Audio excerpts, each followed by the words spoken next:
অন্য এক গুৰুত্বপূৰ্ণ খবৰ লৈ ষ্টুডিঅ'ত মই চন্দন। বৰপেটাত বৃহৎ পৰিমাণে অবৈধ মূল্যৱান কাঠ জব্দ। বৰপেটা ৰোড আঞ্চলিক বন বিষয়াৰ কাৰ্যালয়ৰ ভাৰপ্ৰাপ্ত বিষয়া জয়ন্ত কুমাৰ নাথৰ নেতৃত্বত যোৱা এটি দলে বৰপেটা জিলাৰ জাজৰিবাৰী গাঁৱৰ পৰা উদ্ধাৰ কৰে কাঠফলা মিলৰ লগতে 9 লক্ষাধিক টকাৰ মূল্যৱান কাঠ।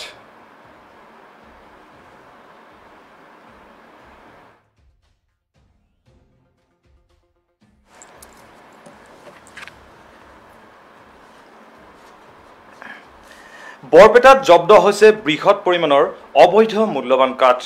বৰপেটা ৰোড আঞ্চলিক বন বিষয়াৰ কাৰ্যালয়ৰ ভাৰপ্ৰাপ্ত বিষয়া জয়ন্ত কুমাৰ নাথৰ নেতৃত্বত যোৱা এটি দলে বৰপেটা জিলাৰ জাবৰিমাৰী গাঁৱৰ পৰা এটা কাঠফলা মিলৰ লগতে বহু পৰিমাণে অবৈধ মূল্যৱান কাঠ জব্দ কৰিবলৈ সক্ষম হয়।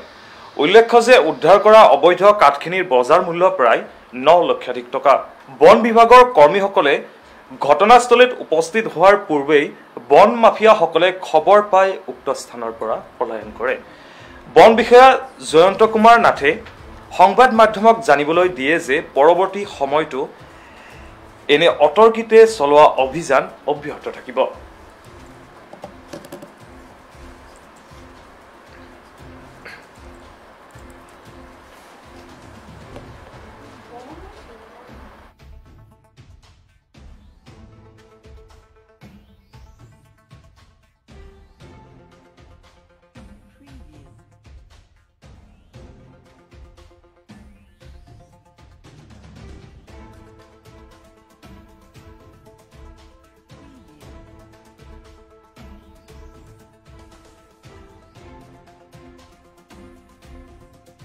এই খবৰটোৰ সৈতে ষ্টুডিঅ'ৰ পৰা মই চন্দনে বিদায় লৈছো। চাই থাকিব একমাত্ৰ PI নিউজ, ৰাইজৰ দ্বাৰা ৰাইজৰ বাবে।